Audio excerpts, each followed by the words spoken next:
uh, and then learn not to give a shit. That's the key. The key is to not give a shit what anybody else thinks about what you're doing. There's such power in that. But we care so much about how we look, how it's going to be, how the so-and-so is going to respond to this, that we continue to undermine our own truth. Yeah, I gotta say that like that's a really big shift that I personally had is what you alluded to, which is that you don't I don't know that shift from thinking everything out from a rational perspective. Does this make sense? Does that make sense?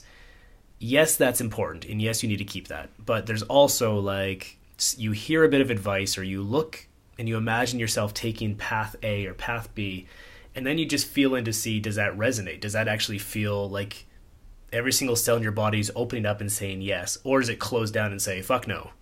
And a lot of people are just not in touch with that. I don't know what you would call it, but like an inner guidance system. I've heard it called before, but like, so you can use both. And a lot of people, yeah, of course, they're not attached to that. But once you do, things become quite easy because it's quite obvious, actually. That It's just quite feels up. like a yes, and that feels like a no. And as long as you just, I don't know, don't analyze the answer or question what that path is too much, it becomes quite obvious. We That's complicate correct. things. The body has its own wisdom. The brain was never meant to make decisions. It's a database. It allows us to speak and to store data, but the body knows. And so there are techniques to use to check in with the body to know whether you should do one thing or another. One of those things is to answer questions by giving an uh-huh or uh-uh. No words, uh-huh, uh-uh. So if I were to ask you a series of questions, meaningless, what's your favorite color? Is blue your favorite color? Do you want to have a piece of pizza? Would you like to go for a run? Would you like to buy a house? And you answer, uh-huh, uh-uh, uh-uh. And then in the middle of those questions, I ask you the question about the thing you're struggling with, right? You get into the mode of checking in, and your body's just answering it. You're not thinking, quick, quick, quick, quick, quick. And then you go, uh-huh, uh-huh, about the real thing. Boom. There's the truth. There's the truth. Now you can't ignore the truth. And now you can just go about figuring out how to make it happen. But you're right. The minute your brain gets engaged, you start telling yourself, why not? And that's a trap. And listen, so many people just live in their heads. Of They course. never give their body a chance to tell the truth. And also about your truth, though, I mean, in terms of feeling bad for someone else's feelings, for you speaking your truth and living your path as you need to. For me, I don't know, a short while ago, I want to say I dropped that because I just feel like you're not manipulating somebody, you're not doing something to cheat them out of something. You're being honest and being real, and you just align up with your truth. And basically, they're just arguing with reality. They're arguing with your truth. But I mean, you gotta at some point say, you know what, this is my truth, and you're allowed to react any way you choose. And I guess there's karma built up because you didn't do this back, decades ago. But I mean, it is what it is. But I don't know. Yes, and look. The choice that I made was to take the high road, to be as nice and considerate and patient and compassionate as I could be in a difficult situation. Sure. When you come from a loving place, you're not hurting somebody. They're feeling hurt. There's a poem called The Invitation. Everybody should read this. Just look up The Invitation by Oriah Mountain. I forget her name. Are you willing to betray another and not betray your own soul? Will you accept the accusations? Are you willing to accept the accusations of betrayal without betraying your own soul? Say it again. Are you willing to accept the accusations of betrayal and not betray your own soul? Because when you decide to do what you need to do, you very likely are upsetting the apple cart, and you're making life inconvenient for others, and they're not going to like it, or they'll be hurt, betrayed. You've ruined everything for them. But if you don't do that, then you'll be betraying your own soul, and then you'll be settling and satisfying, and you may never get back to that point again. So the work, that I do with men is about getting to that place, that truth, so that they know what the truth is. And then once they decide that that's the route they want to go, then I help them navigate their way through it. All right. What if someone knows the truth, but they're not pulling the trigger for whatever reason, and they're just stuck in that place? What would you say for advice? Would you say keep leaning into it? Would you say go pull off the Band-Aid and just pull the trigger? Well, it doesn't matter what I say. It doesn't matter what anybody says. You'll do guys it when you are do giving it. me it. You'll do it when you do it. Guys gave me advice to do things the way they thought I should do it. Mm-hmm. I had other thoughts in mind. I was never going to do it the way they recommended. Now, in the end, they were right. And had I done it the way they suggested about leaving the marriage, it probably would have been much easier for me. But it didn't fit with who I am. So I did it my way. And, instead of ripping off the Band-Aid, I did it my way. Try to take it nice and easy. Give it time. So what I would say to those guys who are stuck, it's like, good luck, enjoy your life. When it gets painful enough that you don't want to live that way anymore, then pick up the phone and give me a call, or call another guy. Yeah, then I can help you. Yeah. And I've heard about that before, this idea that it's only when the pain of where you are right now reaches the point where it exceeds the projected pain of what's on the other side of that decision, all the unknown, what could go wrong. Once that is, because it's going to start building, as you mentioned, as time goes on. It's only once it reaches and it goes beyond your imagined pain, then you just sort of say, well, it can't be any worse than it is right now, so fuck it, and just pull the trigger, and decision makes itself, if you will, Yes. Well, it's like guys who are in the program. It's when they hit bottom. That's when bottom. When they hit bottom, jail, whatever, near-death experience, they finally say, hey, I'm an alcoholic, and I'm a drug addict, and, here we go. Let's clean it up. It's kind of nice when you hit rock bottom in a certain way, because you're in touch with the reality. You're now, here's what it is. No more bullshit. You can't go any lower. You've already hit, the worst case scenario has already happened. Sort of nice, except for the guys who have to hit rock bottom. And, Right. It's different for everybody. I mean, some people are fortunate not to have to destroy almost everything in their lives before they realize it. But there are some people in this lifetime who have to destroy almost everything. Just stubborn as hell. Some people getting fired from their job is rock bottom. Other people, it's, you've been shot 5 times and in jail type thing. Whatever worst possible. That's right. You never know. Sometimes you don't have to go that far down. There's something in you that's seeking, and you might be listening to some videos and reading some books, and all that combined gets you to a place where it cracks you open a little bit and it starts to get in. And so I'm hoping, like, for instance, guys who are listening to this podcast, right? They're doing some work.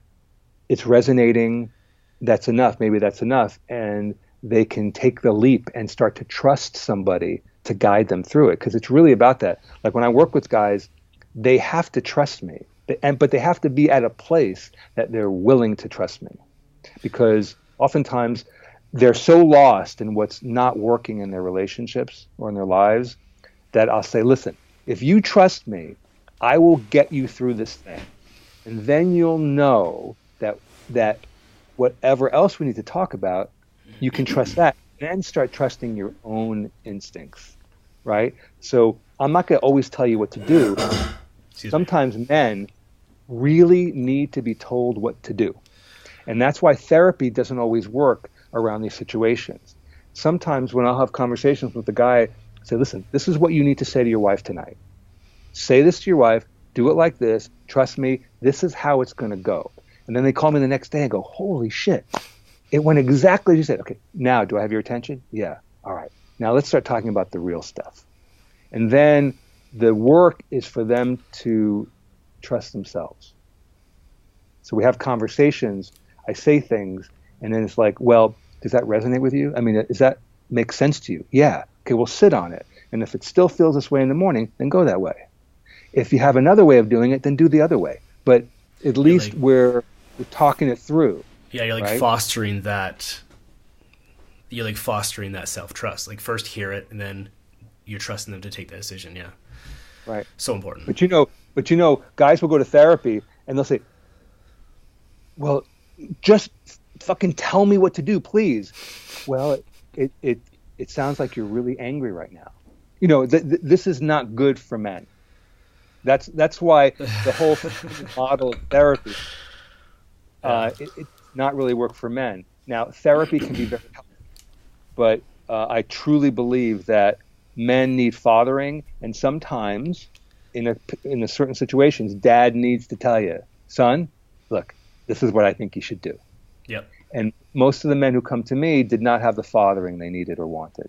And so it's a role I play with them as dad until they start to become their own best father and start trusting themselves to make these decisions, or to trust themselves to know when to ask for help. So which important. is always ask for help. Yeah. I don't know. I mean, and the biggest thing is also when you ask for help and you get some advice, sometimes what they said doesn't resonate with you. And you're like, well, I'm not going to do that. But just even thinking about it, or even having that mental sort of path A or path B or whatever, just thinking about it, then you feel what does feel right for you. You can take that, at least. That's right. At least just go for it, yeah. All right, I had a question. This is a really common one, I'm sure, with a lot of people, is the area of regret. Wasted years. So my question to you is, in your situation, I mean, some people, they feel, I'll hear conversations like, I was in the wrong relationship for a whole 6 months and I wasted all that time.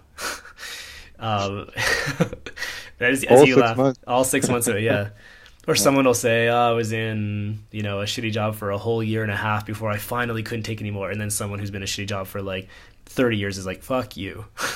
Right. So in your situation, I'm curious, do you ever look back on the time that you became aware of it and you didn't take action in X number of years past, where you look back and you say, I don't know, filled with regret that you only have this one precious life and you could have been spending it with someone who really fulfilled you, and you could have got further in your growth and your path, all that kind of stuff.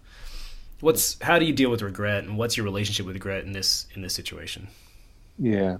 Well, I've had moments, but for me, it's more about learning the lessons and being really healthy and knowing that I'm going to live a long life, and there's so much adventure and joy to experience. So I just can't look back. I mean, look at what I've learned, and look at what I'm learning. And I'm fortunate to be able to pass it on too, so it can help some other guys. So obviously it doesn't do any good to look back in regret. And those guys who are saying, I was in a 6-month relationship and wasted my time, they haven't taken the time to think about, well, wait a second, what'd you learn? Which is the first question I ask guys. Right. About anything. Something, this happened last night. What did you learn? Because they're just wanting to blame or whatever. No. You learned. Did you do a good job? Did you not do a good job? Right. How did you get into that mess? What would you do differently next time? And so I'm still learning those lessons. I really am. I'm still learning those lessons. So I would say that I don't think about regret at all these days. You think the antidote is to glean from that experience the lessons you learned? And I also might even add on that and say, you're not like this other person over there. Everyone's unique. You have to go through, some people are just tougher nuts to crack than other people, right? And so I would argue that perhaps I'm open to the idea that perhaps you needed to go through exactly what you went through for all of those years in order to get what you needed out of that experience. And you took that time for you as a unique individual. I obviously needed that time.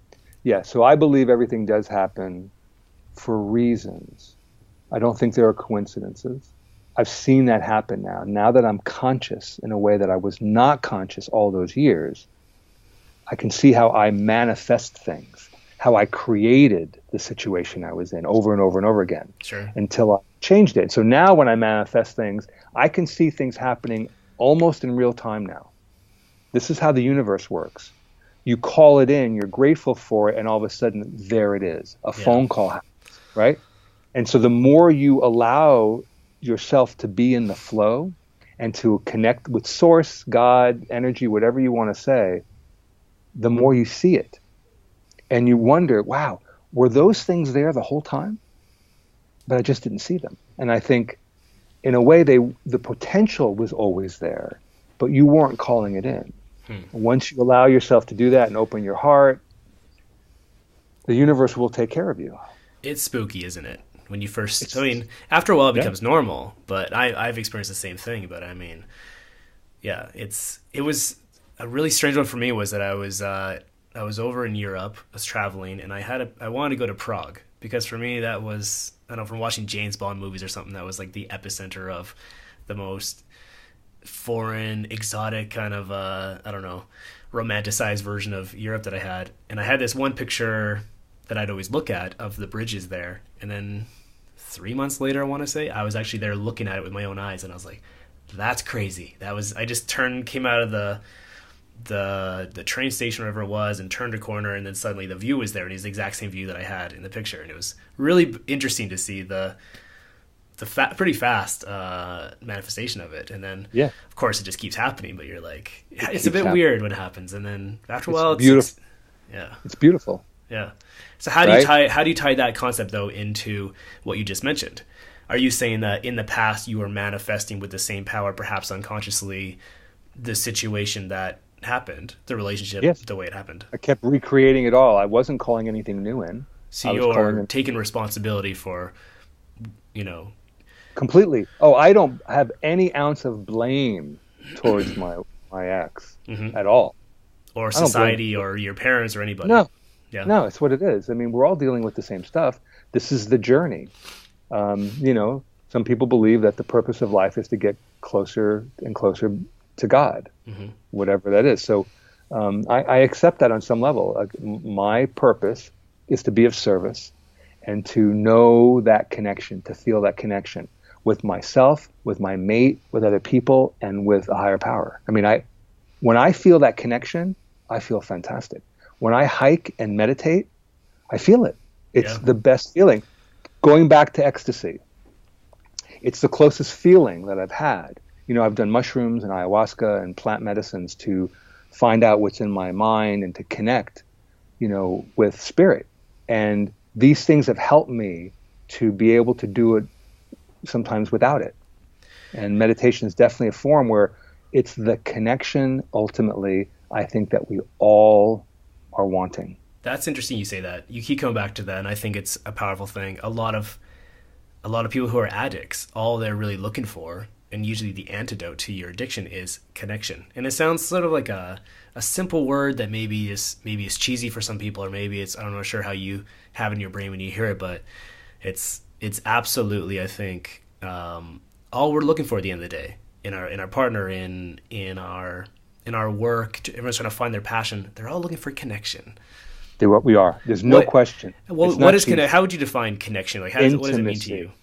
Intimacy, to be seen, to be heard, to be with somebody that when they look at you, they actually see who you are. So rare. Right? They honor who you are. They appreciate who you are. They support who you are. They don't judge who you are based on how who you are is affecting what their day is like, or what they get, or what their future looks like. They want you to be happy without sacrificing themselves. And you do the same thing for them. And so that's part of what a sacred union really looks like, in terms of a couple. You get together and you agree that, look, I will help you and you will help me by sharing everything with each other, for the most part, sharing everything, and owning all of my own reactions. I'm not going to blame you for anything. And then you'll help me. You'll help me get through it. You'll help me heal. So the relationship is an opportunity to help each other heal the wounds that we came into the relationship with. We're not each other's therapists, but when we can see each other and care about each other and hold space for each other when we're going through a tough time, we're healing, right? And sometimes that requires that you do ceremonies with plant medicine, and you do therapy, and you do counseling, you do coaching, and you do energy work, you do all that stuff. But at the core, like you said earlier, every night you're in bed with her.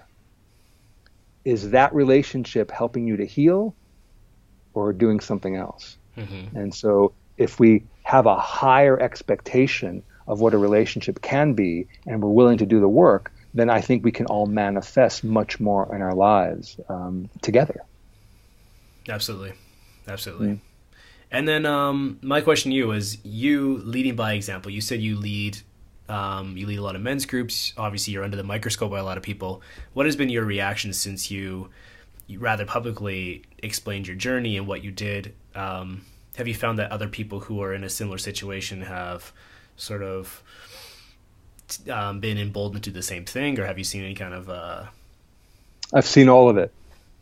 There are the men who you would never think would bust a move are now talking about, you know what, I talked to my wife about maybe living in Spain or England for a year.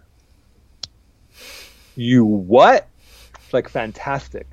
And then there are men who don't want to play this game of imagining what it would be like to be out of the matrix because they would just be full of regret. Because they don't have the courage to make the move. So I've seen all of it. One of the things I was worried about was that there'd be like sort of a mass, like a mutiny. Well, if Wayne's marriage isn't working, then what the hell are we doing here? But the truth was no one left. There were all kinds of reactions, but ultimately they all stuck it out. They stuck it out, and they've learned about themselves, and then they've watched me make my journey. And I've seen a lot of men go down the path with me in their own way, on their own sort of time frame. Yeah. So, but it takes courage to make change, to be conscious and to be the one to make the change. And the good news is, though, that the work is coming in terms of what I do, right? So I coach men over Skype and phone, and all over the world, and the guys are finding me. And I think they're finding me, yeah, I'm doing, marketing, blah, blah, blah. But I think what's really happening is energetically, they're now finding me. I agree. Because they're ready to do the work. Yeah. And those are the guys I want to work with. I'm really only interested in working with guys who are committed, want to do this, that quitting on their own journey is not an option anymore. And so that's why I work in these 3-month intervals, and we're in it. It's a commitment of time and money, but from the beginning of the 3 months to the end of the 3 months, they're a different man. And it's really gratifying to see. Of course. And also, to be honest, anyone who's ever on the fence with sign up for a program and investing in themselves, I've invested more money in myself than I care to even want to even tally up and calculate. But the people who never, you must notice yourself, the people who never invest themselves, the one who's always take the free samples and never actually go and balls deep and do something, they never have change. It's always the ones who take that leap and truly invest, whether it's time, suffering, energy, whatever, sacrifice. They're the ones that get the big change. There's no doubt. No doubt. Yeah. And also, being running my own business for the last, 5-6 years, it's really bizarre when I also see the right people, they find you. The right people, they just come into your experience, and it's not really the marketing. It's sort of like, it just happens the right way and unfolds. Yeah. But great. Yeah. So I think, I don't know. This has really been interesting to hear your perspective of this and to dive deep into this topic. I think a lot of people find value out of what they gleaned from what you said and whatnot. And, it was a good question. It was a good topic. It's rich. It involves like everything that makes us, and so that was good. It was enjoyable, and I have so much passion, and so do you, for this transformative work. And I think the best thing that can happen as a result of this conversation and the other conversations you have is just that it just gets guys juiced up to find their own path, whatever it looks like. Sure. And Wayne, how can people find you if they want to?